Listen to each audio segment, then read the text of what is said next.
It's just a movie about sports. You're not gonna like it. And besides, the ending was terrible. You guys know I like to go into films extremely blind. I don't like to see trailers. They usually do give too much away. And if I do know a little bit about the plot of the film, I do try to make it the bare minimum as possible. So going into him, you know, I did see the trailer originally when it came out, so I did know the general idea of what I knew Jordan Peele was going for with this film. I'd also like to start off by saying art is subjective. Art has always been subjective. Film is art. You know, it does kind of come down personally to what it made you feel. So I'm going to talk about a lot of the things that I felt that this film touched upon. I've seen nothing but terrible ratings for this film, so I'm here to set the record straight. Jordan Peele, you've still got it, and I'm going to tell you guys why. We start out strong where we meet our lead character, Cam. He's in the living room with his family. They are watching football. This is their team. This is his dad's team. And we've got Isaiah White, who is going to end up being Cam's mentor, the man that he wants to be like. He is the GOAT, and his father is obsessed with this man. Watching the sports ball game, Isaiah White does end up getting what is thought to be a career-ending injury. Guys, his bone is out of his leg. I didn't want to see that shit. So then we fast forward. We do find out that Cam's dad does pass away when he is a child, yet he does still, you know, follow through, go forth, and he does try to make it in this career of sports. Cam's out on the field visiting home late one night, and he does get attacked by someone. Blunt force trauma straight to the head. Homeboy's not okay. Now, this is right when he's supposed to be going and like training and showing off to all the other sports ball people that care about sports ball how good he is. But he's like, no, I have to. Like, this is all that I ever wanted. This is all dad ever wanted for me. This is all you guys ever wanted for me. Fast forward a bit, he ends up not doing it because, you know, issues with his brain. But guess what? Lucky Cam, Isaiah still wants him to come train with him one-on-one. He's given him another chance. Like, that's not suspicious or anything. I really like the montage. I say this because as someone who has seen many people in my life, you know, chase their dreams, their goals, everything like that, it is kind of funny because like the people that are really close in your life that are like supporting you and telling you like do this, do that, whatever, don't actually care about you a lot of the time, and it is more of just like a they care about your clout, they care about where you're going. We let other people's opinions affect everything that we do so much more than we realize. Now, Cam is our lead actor. So, he is the audience, guys. He's the audience. So, if you notice from the beginning, Cam is always trying to make a decision for himself, including when he is just a child with his father and his father is just going crazy about this sports ball game. So when he gets to Isaiah's house initially too, and you know, it's a little bit weird, no one greets him, he's got all these weird freaking fans outside because guess what? Not only is he the GOAT, but he is a god to his fans.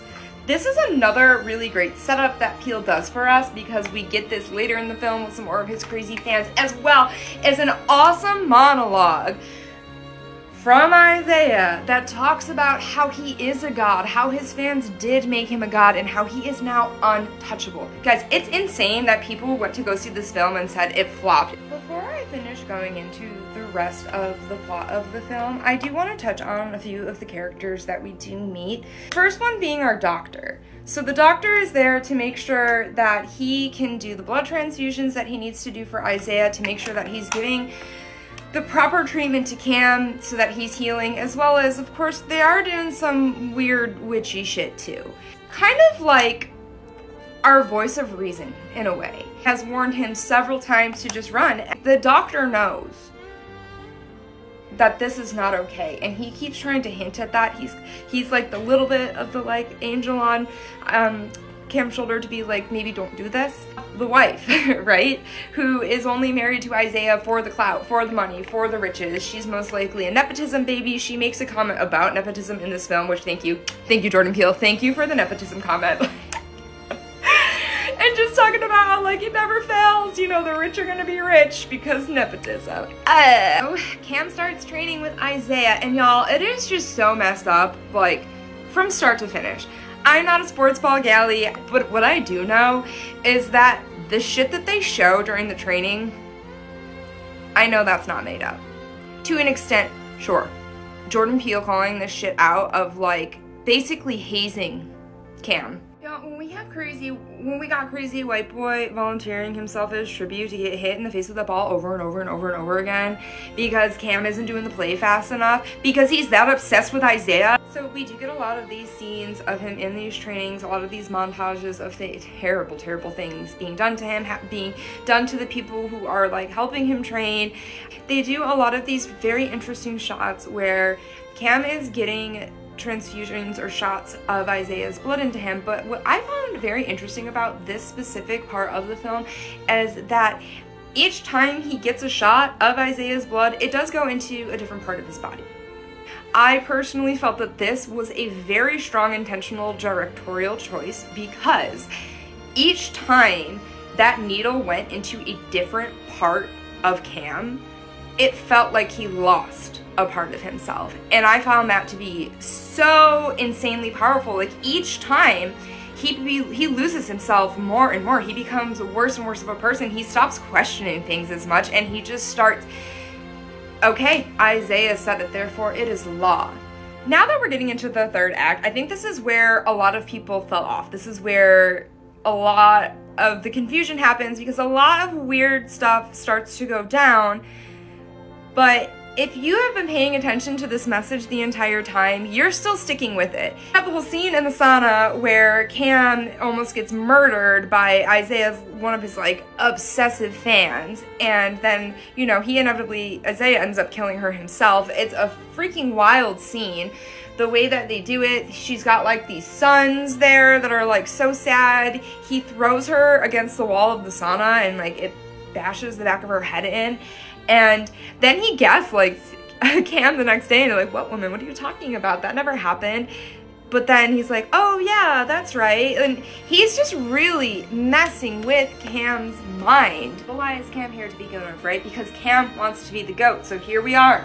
He's got his blood transfusion from Isaiah. They have a hand-to-hand combat fight, gladiator style. Again, I know this is where Jordan Peele lost y'all, but what?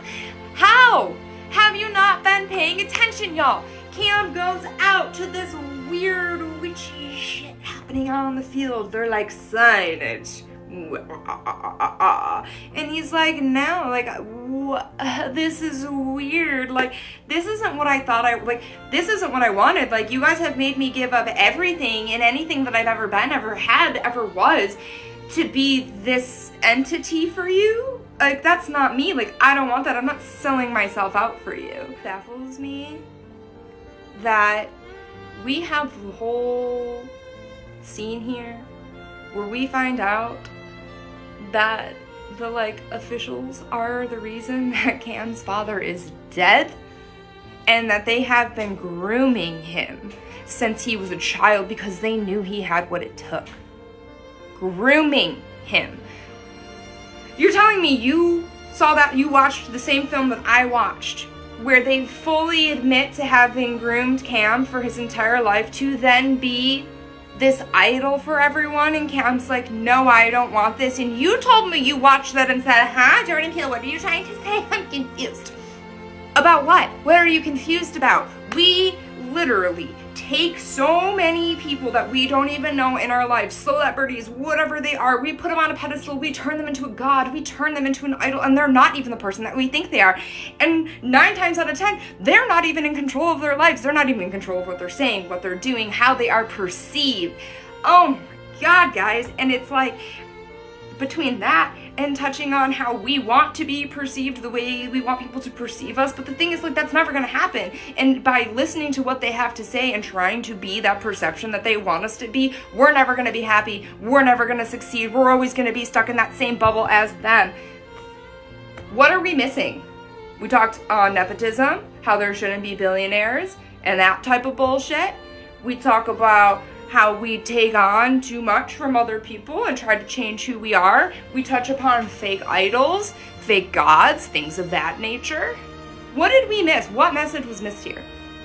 Is it because he attacked sports ball specifically? If this had been about an actress, would you not have thought it was a flop? Was it because Jordan Peele said, your favorite athletes just so you know this is their life. Is that why you thought a message was missed? Anyway, I really enjoyed the movie Him. I love Jordan Peele films. They always have so much deeper meaning than anybody really usually sees. Again, like I said, art is subjective, so I do take a lot of different things from film for how I feel, how I perceive it. But that is what art is. That is why we make art. That's why we do this. It's so that we can ignite a feeling from you. And I think the fact that this movie flopped the way that it did, I actually think that it ignited more in people than they realized, because they were mad for a reason. So go back and watch it again now after hearing what I have to say, and tell me if your thoughts have changed. Tell me if that rating is higher. Tell me if you're going to go ahead and say, yeah, this is still a classic Jordan Peele film, because guess what, guys, it was. He hasn't changed. He's always been sticking it to the man, guys. Like, what? Love you, and come back for more movie talk and whatever else happens when I open this camera.